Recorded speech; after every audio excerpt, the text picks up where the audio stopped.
നമ്മൾ അശ്വന്തൊക്കെ പറയുമ്പോൾ hi all ഒട്ടും കൊള്ളൂല കേട്ടോ. ത്രില്ലറാണോ സസ്പെൻസ് ആണോ ഒന്നും മനസ്സിലാവേയില്ല. എനിക്ക് മാത്രമാണ് എൻ്റെ അവസ്ഥ. ഞാൻ ചുറ്റുമൊക്കെ നോക്കിയപ്പോൾ എല്ലാവർക്കും ഇത് തന്നെ ഒന്നും മനസ്സിലാവണല്ലോ. 2025 ആദ്യത്തെ ഫ്ലോപ്പ് ആവാൻ സാധ്യതയുണ്ട്.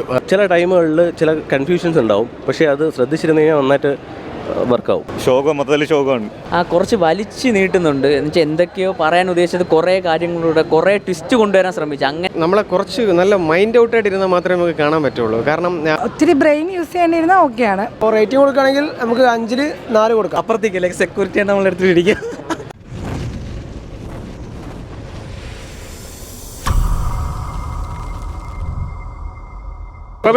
അടിപൊളി പടം, അടിപൊളി. ഒറ്റ പ്രാവശ്യം കണ്ടിരിക്കും. പ്രതീക്ഷ അത്രയുമില്ല. സിനിമ കൊള്ളായിരുന്നു, എൻഗേജിങ് ആണ്. പ്രീവിയസ് വർക്കിനെക്കാട്ടി കൊള്ളായിരുന്നു. ആവറേജ് ഫൈറ്റിലുള്ള ഒരു സീനുണ്ട്, അത് കൊള്ളാം. ത്രില്ലർ തന്നെ, ഒരു ആവറേജ് പടം. അത്ര ഹൈപ്പിനുള്ളതൊന്നുമില്ല, ആവറേജ്. ഒട്ടും കൊള്ളൂല കേട്ടോ. ത്രില്ലറാണോ സസ്പെൻസ് ആണോ ഒന്നും മനസ്സിലാവേയില്ല. ഒന്നും അങ്ങോട്ട് സെറ്റായില്ല. വെറും മോശം ചേട്ടാ. കാരണം ഞാൻ വിചാരിച്ച് സെക്കൻഡ് ഹാഫൊക്കെ ആയപ്പോൾ എങ്ങനെയെങ്കിലും തീർന്നാൽ മതി. ഇത് എനിക്ക് മാത്രമാണ് എൻ്റെ അവസ്ഥ. ഞാൻ ചുറ്റുമൊക്കെ നോക്കിയപ്പോൾ എല്ലാവർക്കും ഇത് തന്നെ ഒന്നും മനസ്സിലാവണല്ലോ കേട്ടോ. കുറേ മേക്കിംഗ് അടിപൊളിയായിട്ടുണ്ടെന്നേ ഉള്ളൂ, ബാക്കിയൊന്നും നമുക്ക് മനസ്സിലാവില്ല. അത്ര പോരാ ബ്രോ. ശോകം മൊത്തത്തിൽ ശോകമാണ്. 2025 ആദ്യത്തെ ഫ്ലോപ്പ് ആവാൻ സാധ്യതയുണ്ട്. ഫോറൻസിക് വെച്ച് നോക്കുമ്പോഴത്തേക്ക് അത് തന്നെയാണ് കൊള്ളാം. അത്രയ്ക്കൊന്നുമില്ല സംഭവം. ഫസ്റ്റ് ഹാഫ് ഓക്കെയാണ്. സെക്കൻഡ് ഹാഫ് ഒരു ഭയങ്കരമായിട്ട് എന്തൊക്കെയോ കാണിക്കാൻ വേണ്ടി നോക്കി അങ്ങോട്ടും ഇങ്ങോട്ടും ആയിപ്പോയി. അത്രയേ ഉള്ളൂ. ഭയങ്കരമായൊന്നുമില്ല. ടൊവിനോ ഓക്കെയാണ്. ഭയങ്കരമായി വേറെ ഒന്നുമില്ല. ഒരു ആവറേജ് ലെവൽ, അത്രയേ ഉള്ളൂ. അത് സെക്കൻഡ് ഹാഫ് എന്തൊക്കെയോ അങ്ങോട്ടും ഇങ്ങോട്ടും ഒക്കെ കാട്ടി കൂട്ടിയിട്ടുണ്ട്, അത്രയേ ഉള്ളൂ. ഫസ്റ്റ് ഹാഫ് പക്ഷേ നൈസാണ്. അതുപോലെ കൊണ്ടുവരുന്നെങ്കിൽ വേറെ ലെവലായെങ്കിൽ. പക്ഷേ സെക്കൻഡ് ഹാഫ് അത്ര പോരാ. തുടക്കം ഫ്ലോപ്പിലോട്ട് പോകുമ്പോൾ നിരാശ തന്നെയാണ്. കണ്ടുകൊണ്ടിരിക്കുക, അത്രേ ഉള്ളൂ. അജയുടെ മൂവി വളരെ നൈസാണ്. ത്രില്ലർ മൂവിയാണ്. പെട്ട ടൊവിനോയുടെ രീതിയിൽ നമ്മൾ ത്രില്ലർ മൂവീസിലൂടെ ടൊവിനോയുടെ പ്രത്യേക രീതിയിലുള്ള ഒരു അത് സൂപ്പറായിട്ട് പ്രൊവൈഡ് ചെയ്തിട്ടുണ്ട്. തൃശ്ശ മാം ആണെങ്കിൽ സൂപ്പറാണ്. ഉടനീളം ഫസ്റ്റ് ഹാഫ് ആണെങ്കിൽ നമ്മൾ പിടിച്ചിരുത്തുന്നുണ്ട്. ത്രില്ലറിൻ്റെ ആ ഒരു കഥ പറയുന്ന രീതി. സെക്കൻഡ് ഹാഫ് വരുമ്പോൾ കുറച്ച് ട്വിസ്റ്റ് ഉണ്ട്, ബട്ട് യെസ് ക്ലൈമാക്സിൽ വരുമ്പോൾ വളരെ എൻ്റർടൈനിങ് ആണ്. ആക്ഷൻ ആണെങ്കിലും വളരെ സൂപ്പറായിട്ട് തന്നെ ഡയറക്റ്റ് ചെയ്തിട്ടുണ്ട്. കുഴപ്പമില്ല, കൊള്ളാം.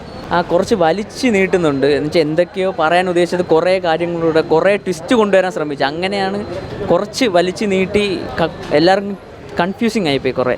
അങ്ങനെ നല്ല പിക്ചറാ, ഇഷ്ടപ്പെട്ടു. ഒരു ടോവിനെയും തൃഷ്ണയും അവർ കുറേ വർഷങ്ങൾക്ക് ശേഷമല്ലേ മലയാളത്തിൽ വന്നത്. നമുക്ക് കണ്ടുകൊണ്ടിരിക്കാൻ പറ്റിയ നല്ലൊരു പടം തന്നെയാണ്.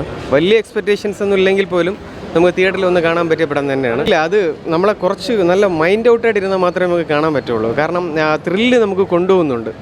എവിടെയാണ് എന്നുള്ളത് നമുക്ക് ആ ത്രില്ല് ഫൈനൽ വരെയും ത്രില്ലിങ് നമുക്ക് കൊണ്ടുപോകുന്നുണ്ട്. ആക്ഷൻ നന്നായിട്ട് എടുത്തിട്ടുണ്ട്. പുതുവർഷത്തോടൊപ്പം കുഴപ്പമില്ല. നമുക്ക് മസ്റ്റ് വാച്ച് എന്ന് പറയുന്നതല്ല, ഓരോരുത്തർക്കും ഓരോ കോൺസെപ്റ്റാണ്.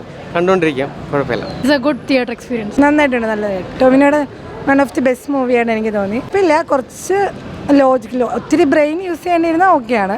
നല്ല മൂവിയാണ്. നല്ല മൂവിയായിരുന്നു, എൻ്റർടൈനിങ്. ഉണ്ട് കുറച്ച് സയൻറ്റിഫിക് ഫാക്ടേഴ്സ് ഒക്കെ എടുത്ത് നല്ല ഗുഡ്. നല്ല മൂവി. നമ്മൾ അശ്വന്തൊക്കെ പറയുമ്പോൾ ഹായ് ഓൾ ടോവിനോര എയറിന് ശേഷം ടോവിനോര ഒരു വേറൊരു ലെവലാണ്.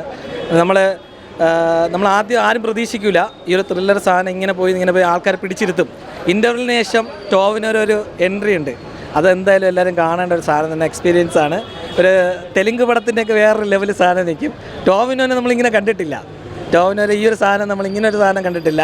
എന്നാലും നമ്മൾ ലാലേട്ടനൊക്കെ നിന്ന് കണ്ടതിനേക്കാളും വ്യത്യസ്തമായിട്ട് ടോവിനോ കൊണ്ടുവന്നിട്ടുണ്ട്. എന്തായാലും 2025 തുടക്കം ടോവിനോ കൊണ്ടുവന്നിരിക്കുന്ന സാധനം എന്തായാലും കൊള്ളാം. പിന്നെ തൃശ്ശ പറയാനായിട്ട് തൃശ്ശേര ആ ഒരു ഡബ്ബിങ് ഒക്കെ ചെയ്തിരിക്കുന്ന നല്ല രസമുണ്ട്. തൃശ്ശേര സംഭവം കൊള്ളാം. തൃശ്ശ ചെയ്തിരിക്കുന്നത് നന്നായിട്ടുണ്ട്. എന്നിട്ട് നമ്മൾ പറയാനുള്ള അപ്പുറത്തേക്ക് ലൈക്ക് സെക്യൂരിറ്റി നമ്മൾ എടുത്തിട്ട് ഇരിക്കുക. തൃശ്ശേര കാര്യം എടുത്തു പറയാനാണെങ്കിൽ തൃശ്ശയ്ക്ക് ഡബ് ചെയ്തിരിക്കുന്നതെങ്കിൽ കൊള്ളാം. തൃശ്ശ ആക്ട് ചെയ്തിരിക്കുന്നത് നല്ല രസമുണ്ട്. പിന്നെ നമ്മൾ വിചാരിക്കുന്ന രീതിയിലല്ല കഥ പോകുന്നത്. നമ്മൾ പല രീതിയിലും നമുക്ക് അക്സെപ്റ്റ് ചെയ്യും. നമുക്കൊരു കഥയുടെ ഇങ്ങനെ പോകും അങ്ങനെ പോകുന്നൊക്കെ ചിന്തിക്കും. പക്ഷേ എന്തായാലും പടത്തിൻ്റെ ആ ഒരു ലെവലെന്ന് പറയുന്നത് വേറെ. കഥ കൊണ്ടുപോകുന്നത് ഇൻ്റർവെല്ലിന് ശേഷമാണ്. ഇൻ്റർവെല്ലിന് ശേഷം കഥ സൂപ്പറായിട്ടുണ്ട്. പടം എന്തായാലും എല്ലാവരും കാണണം കേട്ടോ, സൂപ്പറാണ്. നല്ല ഫ്ലോ ആയിരുന്നു. അത്യാവശ്യം എഡിറ്റും കാര്യങ്ങളൊക്കെ അടിപൊളിയായിരുന്നു.